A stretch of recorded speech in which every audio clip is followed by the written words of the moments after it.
Bien. Après tout ce que j'ai entendu, il faut un peu de courage de parler ici en tant que scientifique, d'une recherche scientifique sur le phénomène ovni.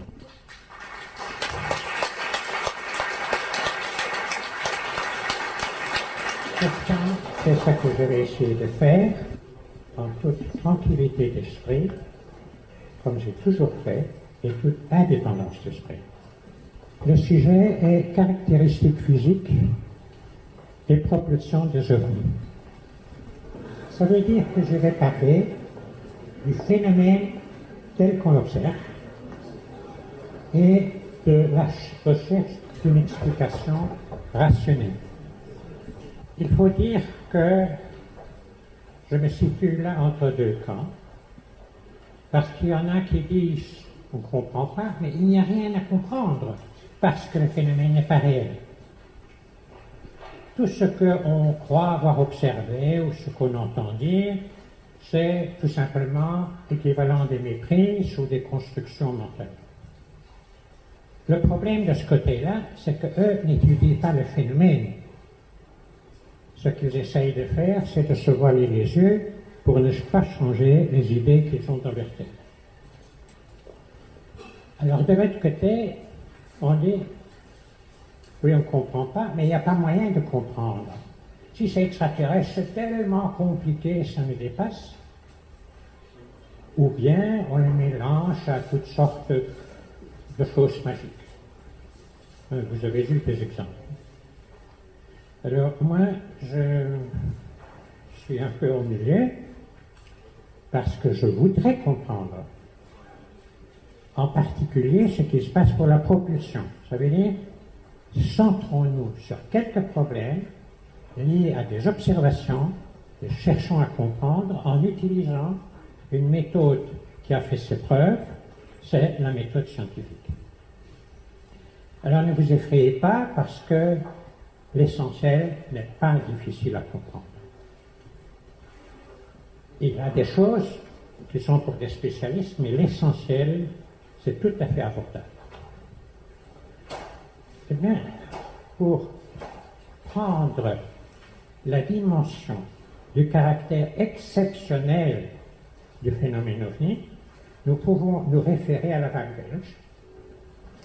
Et vous avez ici un diagramme de l'évolution du nombre des observations enregistrées.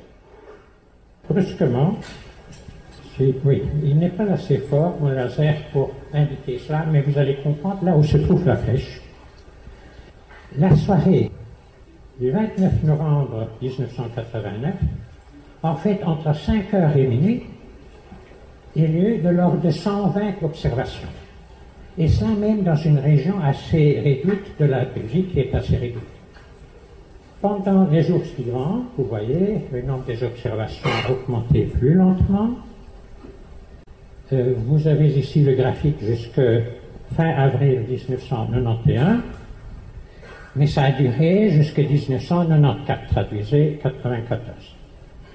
Alors, vous avez ici un graphique de la distribution des points d'observation rapprochés, ça veut dire à moins de 1000 mètres pour qu'on soit sûr qu'il s'agit d'un ovni.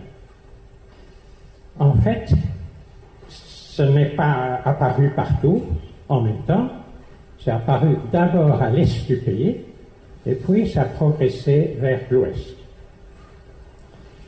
Ici, vous avez la répartition à la frontière allemande, justement pendant cette fameuse soirée du 29 novembre 1989. Les points bleus correspondent à un objet. Cet objet est venu d'Allemagne, en haut, à droite, et il a été vu de près par des gendarmes, quand il était tout à fait immobile. Ensuite, il est reparti vers l'Allemagne, s'est arrêté sur place, a tourné de 180 degrés, reparti vers la ville de Pest, toujours à une altitude de l'ordre de 100 mètres et sans bruit audible. Il a survolé l'hôtel de ville et puis il s'est arrêté au-dessus d'une tour, une haute tour éclairée au barrage de la Gillette, où il est resté pendant 1 heure. Mais toute l'observation a duré 2 heures avec de multiples témoins que j'ai interviewés moi-même. Alors voilà l'objet. Le dessin que vous voyez, je l'ai réalisé d'après la description des 2 gendarmes qui l'ont vu à moins de 150 mètres. C'est une plateforme qui était horizontale mais vue obliquement. Vous avez un triangle avec 2 coins coupés parallèlement à l'axe de symétrie. Déjà, le fait qu'il y a un axe de symétrie est important. Alors, au centre de l'objet, vous avez une lumière rouge qui était clignotante, et aux 3 coins, il voyait une grande surface ronde éclairée de façon uniforme. De là semblait émerger une lumière extrêmement intense, blanche. Ces faisceaux descendaient jusqu'au sol, mais c'étaient des faisceaux spéciaux, parce que les bords étaient tout à fait nets, et tout l'intérieur, donc le volume intérieur à l'intérieur de ces cônes, était très lumineux. Alors pour moi, en tant que physicien, ça signifiait que ces soi-disant projecteurs n'émettaient pas de la lumière, mais une autre radiation qui, elle, excitait les molécules d'air, et alors c'était l'air qui était lumineux, comme le gaz dans un tube Taylor que vous connaissez bien. Je dois dire encore que cet objet était grand, parce que les gendarmes avaient de bons points de référence pour dire que la longueur de la bâche arrière, donc entre les 2 points coupés, mesurait 30 à 35 mètres. La hauteur est un peu supérieure à 2 mètres. Alors, quand les gendarmes qui ont suivi cet objet, à une distance, ils ont bien fait leur boulot, comme gendarmes, ils l'ont vu à un moment donné, quand il était au-dessus du barrage de la Gillette, à 4 km de distance. Et alors, ils furent très étonnés de voir sortir des 2 côtés des faisceaux qui s'allongeaient. Et finalement, les faisceaux disparaissaient, il restait 2 boules aux extrémités. Ces boules s'approchaient de l'objet, tournaient autour, et puis disparaissaient.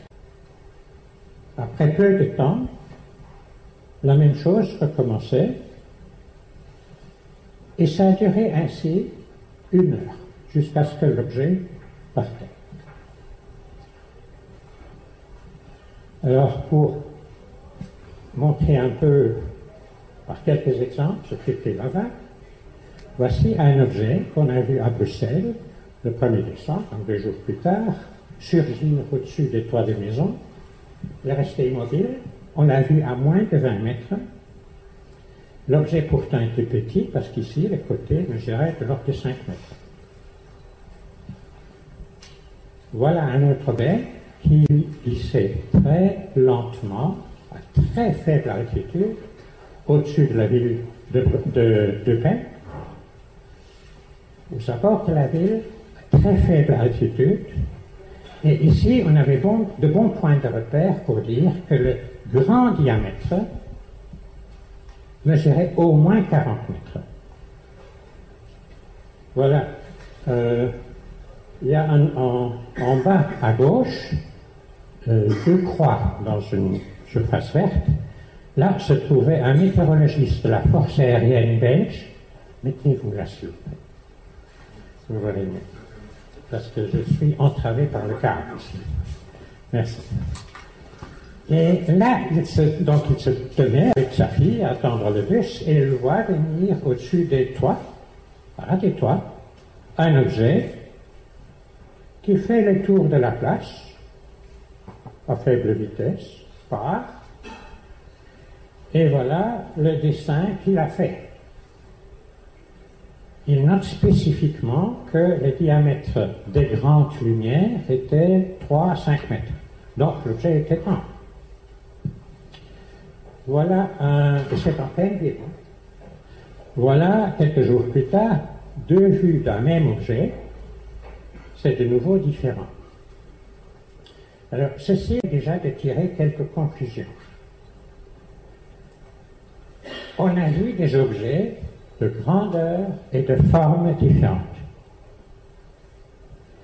Ils pouvaient bouger très très lentement, à très faible altitude, ou même rester tout à fait immobiles. Il n'y a aucun avion conventionnel, fût-il secret, qui a la technologie pour faire ça. Mais, d'un autre côté, ces objets-là n'avaient pas la forme des soucoupes classiques. Et cela est important, je ne sais pas si c'était voulu ou pas, parce que c'était une vague massive qui se présente d'une façon originale, et ce qu'on a comme conséquence, c'est que d'un coup, cette hypothèse psychosociologique qui veut que, bon, il y a des rumeurs qui se communiquent, ça tombe à plat. Comment voulez-vous que autant de personnes inventent brusquement un nouveau type d'ovni avec certaines variations, mais quand même un air de famille? C'est absurde.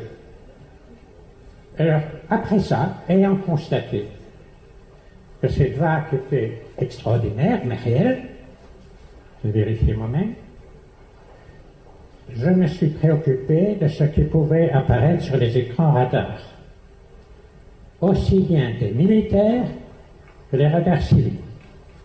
Alors, cette partie-là, je vais passer dessus, sauf si dans la discussion vous voulez plus de détails, j'ai quelques diagrammes de cela. Mais ce n'est pas essentiel pour le sujet que je veux présenter. Il y a cependant une chose que je dois signaler, c'est qu'il faut avoir le plus grand respect des autorités militaires belges, y compris le ministre de la Défense, qui m'ont permis d'avoir toutes les données que je voulais. Tout. Alors, cela a permis d'une part de démontrer, vraiment de démontrer, que les ovnis belges étaient très difficilement détectables au radar. On ne peut pas dire qu'on nous a caché quelque chose. Inversement, on a été surpris de découvrir des choses que personne ne comprenait. Pas les radaristes, pas les professeurs des radars, l'école royale militaire, personne ne comprenait. Certaines, j'ai pu comprendre assez rapidement, d'autres, j'ai mis plusieurs années pour les comprendre, mais j'ai réussi. Ce n'est pas tellement ça notre sujet, mais ici, je montre quelque chose qui est amusant, qui était la petite récompense pour moi, c'est que pendant le vol des F-16, ce sont des enregistrements des radars militaires qui sont beaucoup plus performants que les radars civils. Et on voit le tracé des F-16 qui circulent. Et pendant qu'ils circulent, apparaît quelque chose de Bruxelles, et va vers Liège, qui, on va pouvoir, donc les F-16 volaient à hauteur de 3000 mètres, et cela passait de 900 à 4000 mètres en quelques minutes, très rapidement, la vitesse comprise entre 800 et 1000 km à l'heure. Puisque moi j'ai regardé tout, j'ai découvert ça, alors que les radaristes de la force aérienne n'avaient pas découvert, ils cherchaient autre chose, mais il fallait tout regarder. Alors voilà, j'ai trouvé encore une autre trace suspecte, cette fois-ci sur le radar de l'aéroport national à Bruxelles. Mais simplement pour dire, vous le savez, qu'il y a eu des observations radar, mais ces ovnis, ayant la forme de plateforme, souvent triangulaire, mais pas nécessairement, eux, soit à cause de la forme, soit à cause de la composition de la surface, étaient difficilement détectables, et c'est pour moi important, c'est une propriété de ces ovnis.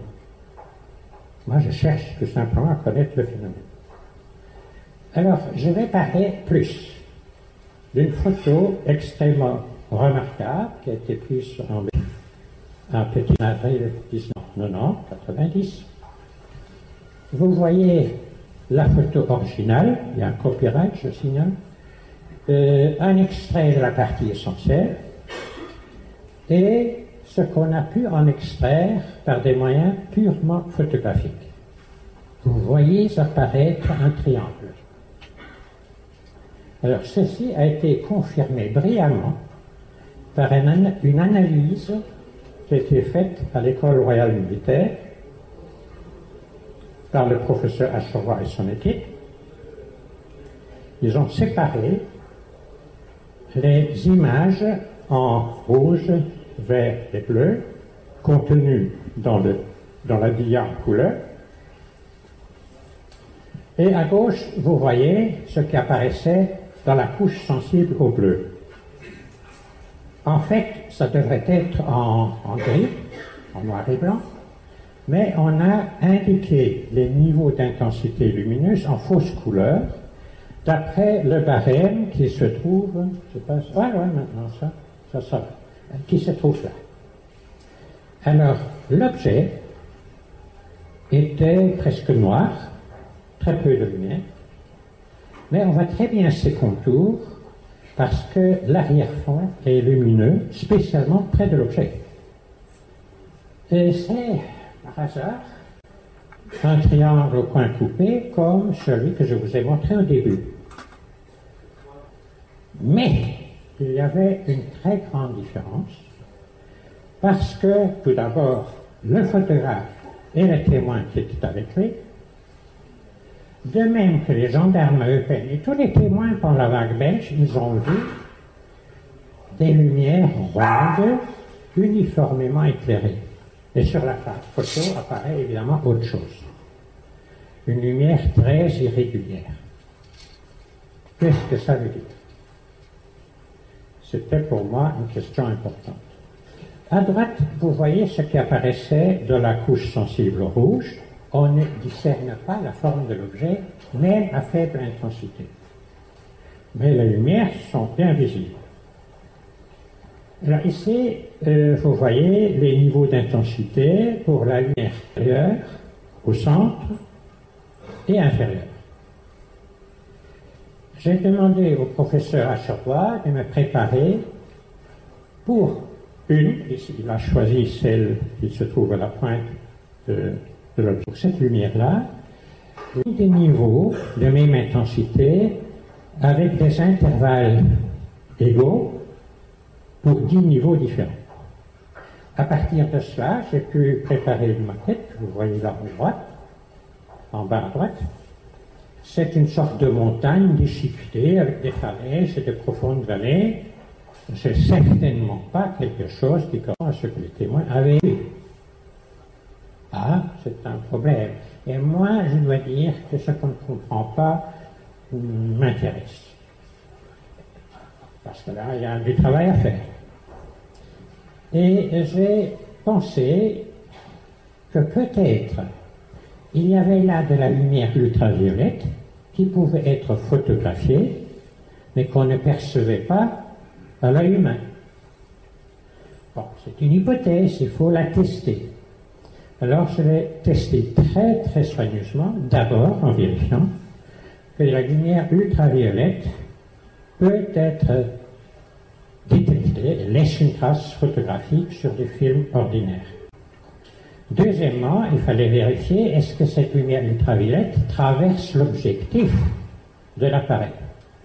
Nous disposions de l'appareil original, c'est un Praktica, et la courbe donne la transmission optique pour cette Praktica dans l'ultraviolet, le visible et l'infrarouge. Vous voyez que cette Praktica laisse passer une bonne partie de l'ultraviolet. Bon, mais nous avions également fait ces mesures d'ailleurs dans un institut très spécialisé en Belgique pour deux autres objectifs. L'objectif d'un appareil Leica et un objectif d'un appareil Zenith. Pourquoi? Parce que Ellen Christel avait publié en 1980 un livre où elle présentait des photographies de lumière d'OVNI. quelque chose de très bizarre. Et elle l'utilisait, parce qu'elle était étudiante et la practica était bon marché, elle utilisait cet appareil soviétique. Un jour, elle a pris des photos avec un journaliste à côté qui, lui, avait une Leica. Elle a pris les photos en même temps. Elle avait des choses comme ça, et le journaliste, rien du tout. Eh bien, ça se compte pas. Ne laisse pratiquement pas se passer d'ultraviolet, et l'appareil zénith, oui. Il y a encore d'autres points plus fins, parce qu'il faut confirmer au maximum. Ici, ce qui apparaît dans les couches sensibles au bleu et au rouge. Alors, si vous voyez la partie centrale, elle est plus concentrée dans la couche centrée au bleu que dans la couche centrée au rouge. Il faut l'expliquer s'il s'agit d'ultraviolet. Eh bien, le photographe a fait sa mise au point en lumière visible. Il ne pouvait faire que ça, évidemment. Donc, c'est pratiquement quand le foyer se trouve dans la couche sensible au vert. Mais la lumière ultraviolette est réfractée beaucoup plus fortement, donc le foyer se trouve devant, et vous voyez que dans la couche bleue qui se trouve à l'avant, pour la lumière qui rentre, l'image va être plus fine que dans la couche sensible au rouge. Voilà une autre confirmation. Alors, M. Achoua a fait une étude plus détaillée pour voir les contours de l'objet, en augmentant les contrastes. Et il est apparu que l'objet a un peu tourné pendant la prise de vue. Mais ce qui est plus important encore, c'est que cette rotation semble être corrélée avec la forme des lumières. Ah, pourquoi? Alors, j'ai formulé de nouveau une hypothèse, il faut tester ensuite. Et l'hypothèse était la suivante. Devant ce qu'on appelle un phare, ou un grand phare, il y a une ionisation de l'air. Alors, ça explique pourquoi il y aurait de l'ultraviolet. Mais il n'y a pas que ça, il y a aussi un champ magnétique et un champ électrique. Alors, ces deux champs ensemble agissent sur des particules chargées qui résultent de l'ionisation, ils exercent une force. Et alors, il est tout à fait logique en physique que l'objet ressent un recul. Et donc, vous pouvez expliquer le mouvement de l'objet. En fait, il semblerait, d'après cela, que ces grands phares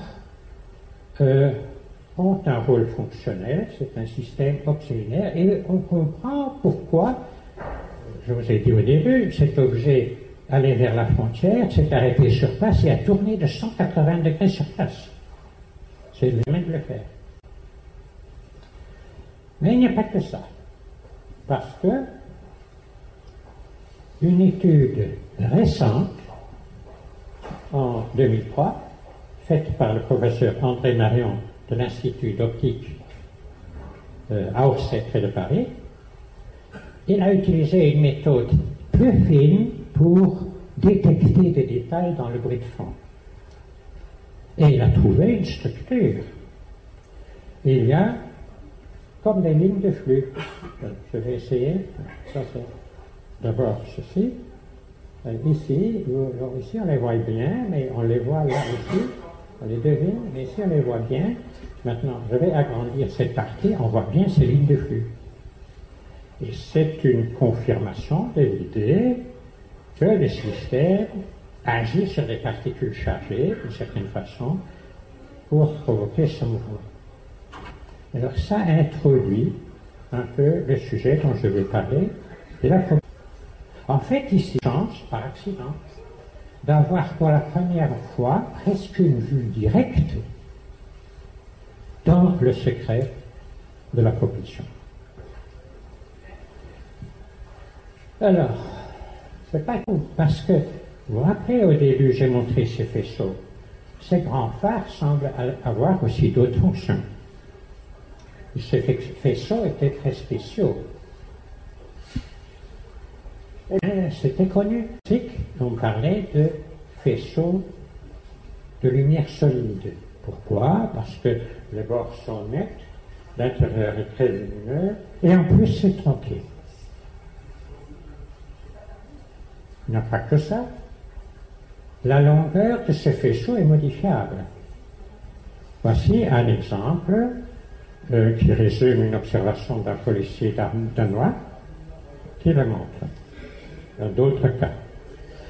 En plus, ces faisceaux produisent ce qu'on peut appeler un effet senseur, à la fois pour des personnes et même pour un hélicoptère. C'est un cas bien connu et le pilote a été devant une commune des Nations Unies. Ah oui, pour ces faisceaux, je ne vais pas entrer dans les détails, mon idée actuelle est qu'il s'agit de faisceaux d'ondes de plasma d'un certain type. Ça, c'est lié à des recherches que je fais pour l'instant, qui sont en train de se terminer après 10 années de temps, ça, 30 années de temps, concernant la foudre en boule. Il y a certains mécanismes semblables. Pour s'attaquer à un problème pareil, il faut essayer de développer une vision très large. Alors, la propulsion. C'est évidemment le problème scientifique majeur. Et là, il y a quelque chose à apprendre, peut-être. Il faut voir où vont nos yeux et notre esprit. Alors, les propositions initiales, je les ai formulées déjà en 1973, mais ce qui est important, c'est de voir qu'il y avait une certaine qui a amené à cette proposition. Considérons, puisque ça existe, des ovnis qui sont stationnaires.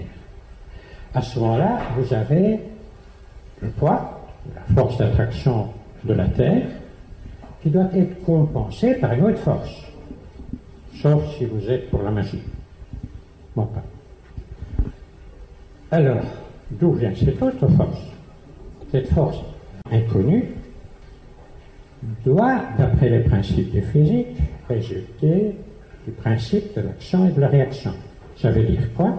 Ça veut dire que l'objet doit, lui, exercer des forces sur son environnement, et alors lui-même ressent une honte à la résultante de ça. Ça, c'est de la physique. Maintenant, quelle est la nature? Quelle est la nature de cette force? Il y a des indices. Et l'indice principal est que l'air autour de l'OVNI est lumineux. Donc, on peut penser qu'il y a une ionisation de l'air et des particules chargées, et on pourrait agir sur ces particules chargées au moyen de champs électromagnétiques adéquats. On ne le voit pas. Alors, progressivement, j'ai élaboré une théorie, et une théorie en physique, ça comporte une loi fondamentale. La loi fondamentale, vous la connaissez, c'est la loi de Newton qui dit quelle est la force exercée sur une particule chargée quelconque. On peut avoir une charge Q, une masse M, et alors masse fois accélération est égale à la somme des forces appliquées. Alors la première, là, la force électrique, elle est proportionnelle au champ électrique. La force magnétique est proportionnelle au champ magnétique, mais elle dépend aussi de la vitesse. Et il y a une force de frottement qui, elle, est proportionnelle à la vitesse, mais de signe opposé. Bon, c'est encore de la physique, simplement. Maintenant, vous imaginez qu'une particule chargée apparaît par l'ionisation. Cette particule chargée va être accélérée, s'il est positif, dans la direction du champ électrique, mais dès qu'elle se met en mouvement, le champ magnétique intervient et il tendrait à la faire tourner. Sauf maintenant, aux merveilles des mathématiques, vous trouvez que le sommet, la pointe du vecteur S, tourne une spirale et se stabilise. Le frottement a un effet stabilisateur. Et donc, vous pouvez dire qu'elle est, jusqu'au moment où la particule chargée disparaît, parce qu'elle va disparaître, la force qu'elle a subie, même en moyenne. Il y a quelques autres formules qu'on peut trouver, que je ne dois pas discuter, mais qui sont importantes pour le raisonnement. Ici, je dirais très rapidement quelque chose de plus sur cette force-là. Le secret, le premier secret se trouve là. Cette force, grand F, est la résultante d'une force électrique, d'une force magnétique, mais dans l'état final, elle doit être opposée à la force de frottement. Donc, elle est elle-même dirigée suivant la vitesse. Et vous pouvez dire un certain nombre de choses, par exemple, que l'opposante perpendiculaire au champ électrique, au champ magnétique, est proportionnelle au produit de l'intensité du champ électrique et du champ magnétique à cet endroit. Il y a une autre particularité qui apparaît, c'est que la masse, ici, voilà, je reviens, voilà, la masse, ici, intervient, mais de telle manière que plus la masse est petite, plus la force est grande. Donc, les électrons vont jouer un rôle prépondérant. Voilà tout ce que vous pouvez sortir de ces équations, mais les ions contribuent ici. Et maintenant, il faut ajouter quelques remarques. Parce que, comment est-ce qu'on produit les particules chargées à tel ou tel endroit? Il faut ioniser, on peut le faire avec un faisceau de micro-ondes, et son intensité peut être assez modeste. Pourquoi? Parce que dès que les électrons arrivent, sont produits, ces électrons sont accélérés, ils sont ionisés eux-mêmes. Il y aura un effet d'avalanche, et donc vous avez une ionisation intense là où vous voulez. Vous aurez le processus d'excitation, de recombinaison, ça explique la lumière, et la dernière ligne, elle est très importante parce que spécialement en France, on a objecté à cela que ça ne pouvait pas fonctionner parce que d'après le modèle de l'hélicoptère, il y aurait en dessous de l'OVNI un vent extrêmement violent qu'on n'observe pas. L'argument est faux. Pourquoi? Parce que pour un hélicoptère, agit seulement sur les molécules qui sont en contact avec le rotor. Deuxièmement, pour un OVNI, par contre, l'OVNI agit sur toutes les particules chargées réparties dans un volume donné. Ce qui est encore plus important, c'est qu'il faut voir comment ces particules chargées vont interagir avec les particules neutres. Et cela, c'est un autre problème. Voilà, pour une particule qui a une grande vitesse, quand elle s'approche d'une particule neutre, voilà ce qui se passe. Elle arrache un électron, et elle va tellement vite qu'elle n'est pas déviée. Est une ionisation.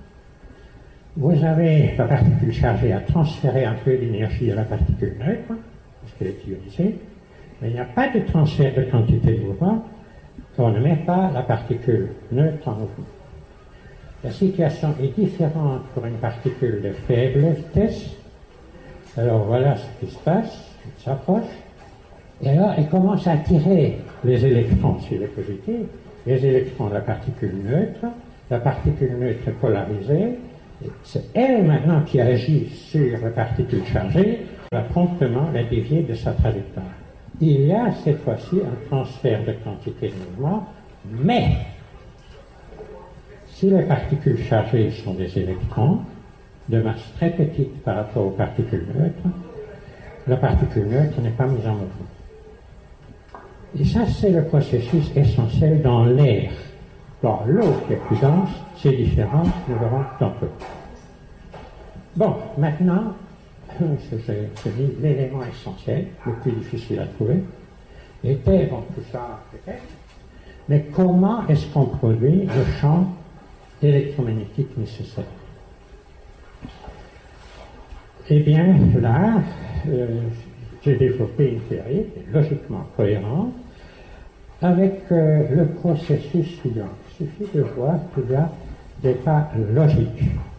Eh bien, prenons une sphère, ça existe des choses en sphérique. Supposons que la surface est supraconductrice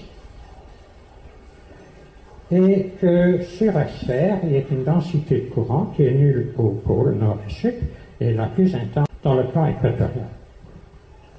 Alors, automatiquement, vous allez produire un champ magnétique comme pour un célonier, avec une particularité différente, puisque le corps est supraconducteur, les lignes de champ magnétique ne pénètrent pas à l'intérieur. Elles se ferment juste en dessous de la surface. Maintenant, si la densité de courant aussi, le champ magnétique aussi, et il y aura automatiquement induction d'un champ électrique. On peut dire quelle est la configuration, l'intensité, etc., du champ électrique et du champ magnétique. Il suffit de résoudre les équations de Maxwell et de London qui sont bien connues.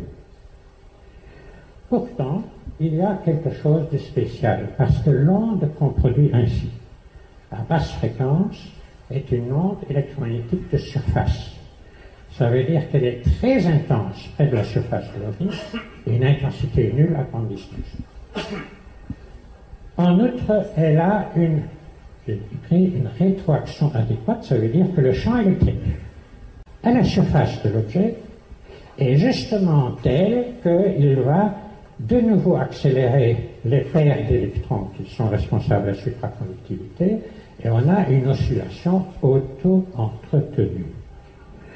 Ce système, ça c'est peut-être une bonne surprise, mais ça résulte des équations, ce système fonctionne à toute fréquence, du moment qu'elle est suffisamment basse pour ce qu'on appelle, pour les techniciens, l'approximation quasi-statique. Il n'y a pas de perte d'énergie par radiation, pas de perte d'énergie par conduction, par résistance électrique. L'intérieur est protégé, ce qui est très important. Il y a une seule hypothèse, parce que pour les ovnis, il faudrait admettre une supraconductivité à température normale. Eh bien, si c'était vrai, ce serait très intéressant d'en savoir davantage.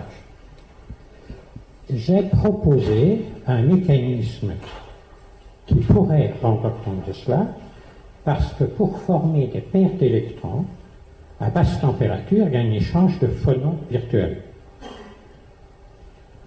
Et à température normale, il faudrait échanger quelque chose qui a plus d'énergie. Ça peut être des placements virtuels, ça pour des spécialistes, mais pour tout le monde, il y a un mécanisme plausible qu'on pourrait tester. Et on a des projets pour le faire. Alors, conséquence maintenant, c'est qu'on arrive à un système que j'appelle de propulsion électromagnétique pulsée. En abrégé PEM, ça va aussi en anglais, Pulsed Electromagnetic Propulsion. Pourquoi? Parce que, d'après les équations, on trouve que le champ électrique et le champ magnétique oscillent dans le temps avec un déphasage. L'un est nul quand l'autre est maximum ou minimal. Donc, le produit qui détermine la grandeur de la force varie, comme l'indique ce graphique ici en dessous. Mais il faut aussi une ionisation pour qu'il y ait une force. Eh bien, maintenant, il suffit d'ioniser à cette cadence-là, et vous aurez à un endroit donné une force qui a une orientation donnée. Si vous ionisez à cette cadence-ci, intercalée, vous inversez le signe de la force. Et ça, c'est extrêmement intéressant parce que vous avez maintenant un système de force pulsée alternée. Ça veut dire, s'il s'agit d'un mouvement vertical, vous pouvez tirer en haut et pousser en bas, de façon alternée. S'il s'agit d'un mouvement latéral, vous tirez devant l'objet, vous poussez derrière l'objet. En plus, c'est un système extrêmement flexible, parce qu'il suffit de modifier la répartition des ionisations pour que quasi instantanément, vous pouvez changer la direction du mouvement. Donc, ce sont des choses observées. Maintenant, je dois terminer en disant, est-ce qu'il y a des confirmations ou est-ce que c'est une élucubration? Même si c'est logiquement cohérent, il faut voir est-ce que ça correspond au fait. Eh bien, ici, un exemple d'un ovni qui venait de loin, qui s'est arrêté au-dessus de la surface de l'eau, et là, il a creusé un trou, d'où émergeaient des vagues concentriques très fortes. Eh bien, ça prouve au moins une chose, c'est que cet objet a exercé des forces sur l'eau qui étaient pulsées et à basse fréquence. Alors, est-ce qu'il existe des évidences pour l'ionisation pulsée dont on a besoin. Oui, même dans le rapport qu'on donne, on parle, parce que l'US Air Force, un avion spécial de l'US Air Force, a détecté déjà très tôt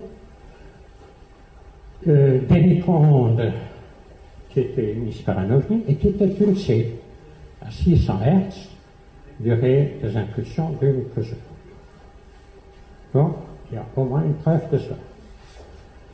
Il y a une autre preuve qui pour moi a été fascinante parce que j'avais déjà développé un certain nombre d'idées et puis je trouve plusieurs rapports de pilotes qui dans leur avion constataient que l'aiguille de la boussole magnétique tournait aussi longtemps qu'il y avait un ovni tout près.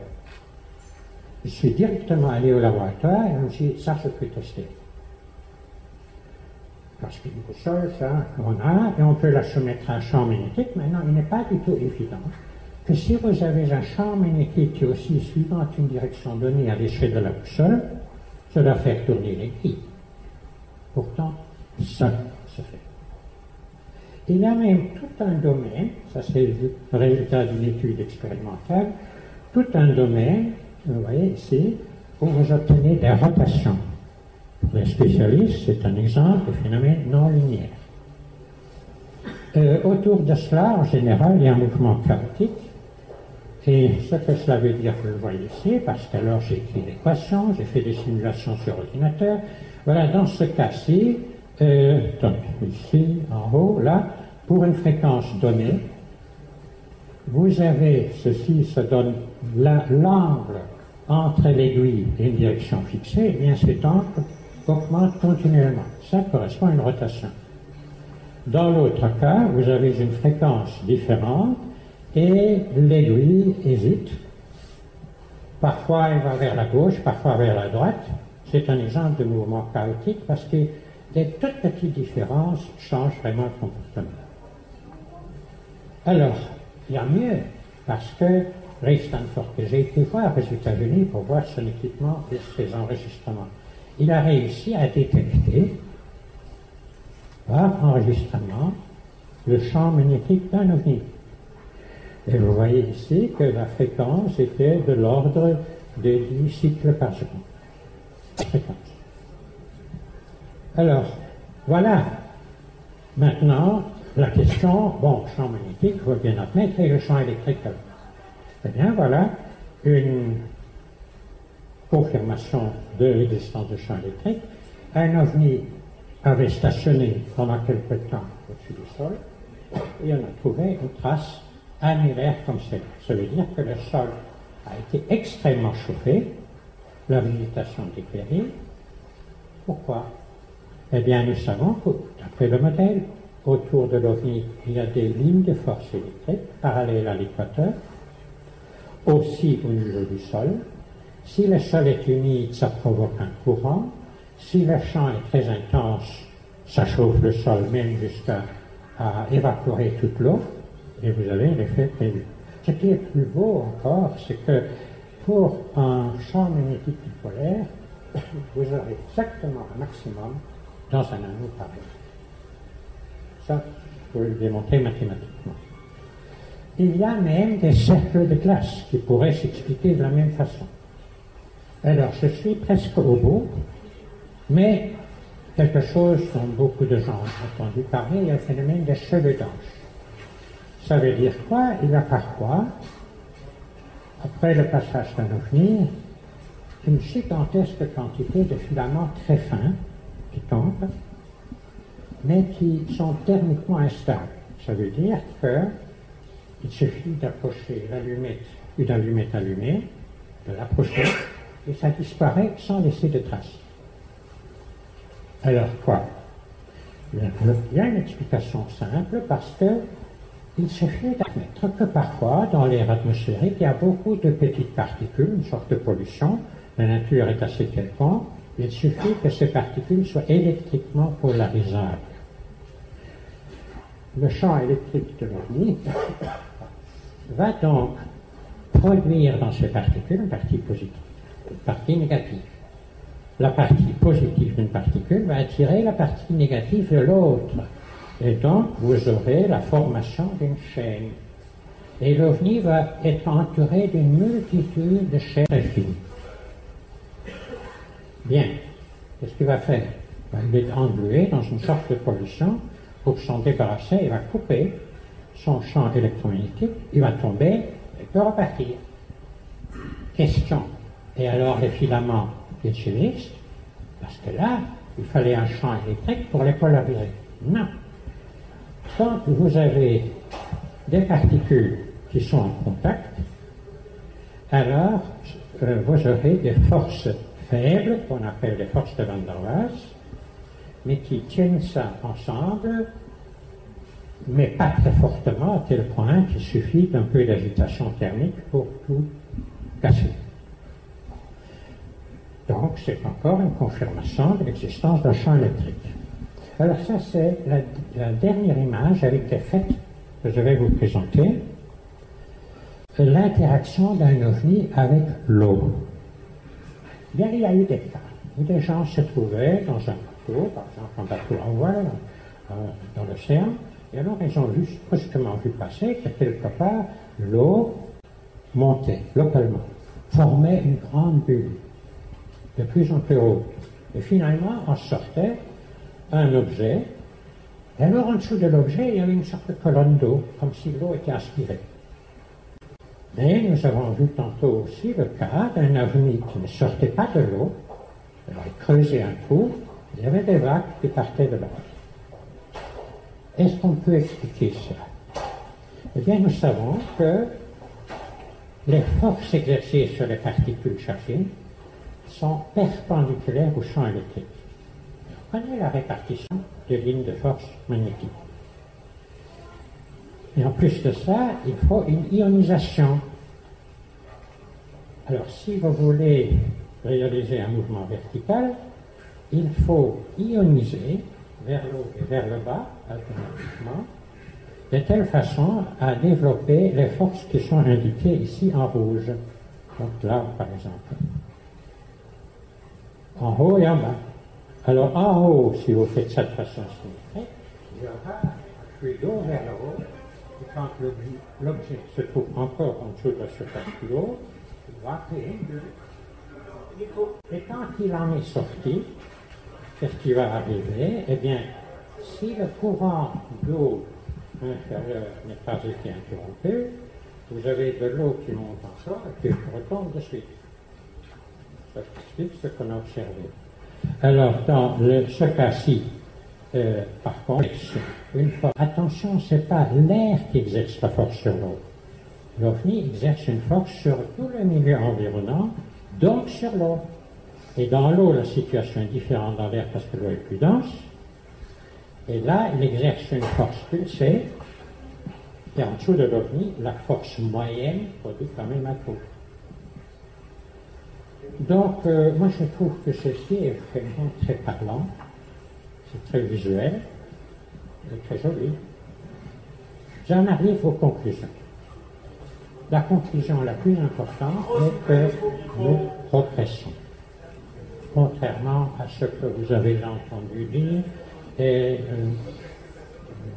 souvent des notes de désespoir ou de désarroi, etc., nous progressons calmement, mais nous progressons. Il faut peut-être 30 ans, mais ça fait rien. Alors, le phénomène OVNI est réel. Non seulement parce qu'on a de plus en plus d'observations qui sont bonnes, mais aussi parce que ça commence à faire du sens.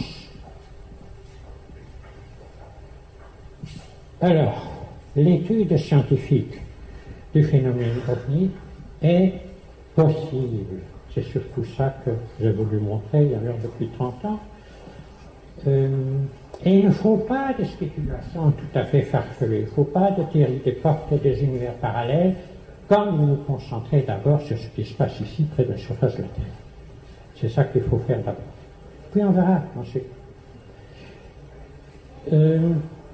La méthodologie que j'ai utilisée est uniquement basée sur des faits observés et des lois physiques connues.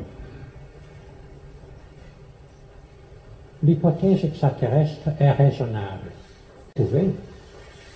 C'est pas important, mais c'est une bonne hypothèse de travail. Alors bien sûr, on sait qu'il y a des personnes qui disent, des scientifiques et des astrophysiciens, oui, il est possible, même très probable, qu'il y ait des civilisations extraterrestres plus anciennes et techniquement plus avancées que la nôtre. Mais ils ne peuvent pas venir chez nous. C'est impossible. Moi, je trouve que ce postulat, ou cette croyance dogmatique, est équivalente à dire eux ne peuvent pas, il est impossible qu'ils puissent en savoir plus sur l'univers, sur la physique, sur la technologie que nous pour l'instant. Ça me semble assez hasardeux. Peu importe qui prononce cette thèse. Alors, les voyages interstellaires, c'est vrai, nous ne savons pas comment ça se réalise, mais il y a de bons arguments théoriques que j'ai développés pour dire qu'ils doivent se faire à des vitesses relativistes et qu'ils nécessitent une source d'énergie d'un type nouveau disponible dans l'espace interstellaire. J'ai des idées là-dessus, ça c'est pas important maintenant, mais ce qui est quand même utile de dire, c'est que rien que ça justifierait une étude scientifique très approfondie de ce problème. Pourtant, ne mettons pas la charrue devant les bœufs parce que ce qui est prioritaire pour l'instant, c'est une étude de ce qu'on observe près de la surface de la Terre. Il y a des observations, on peut les étudier, on doit les étudier. C'est ça que j'ai voulu vous dire et je vous remercie de votre attention.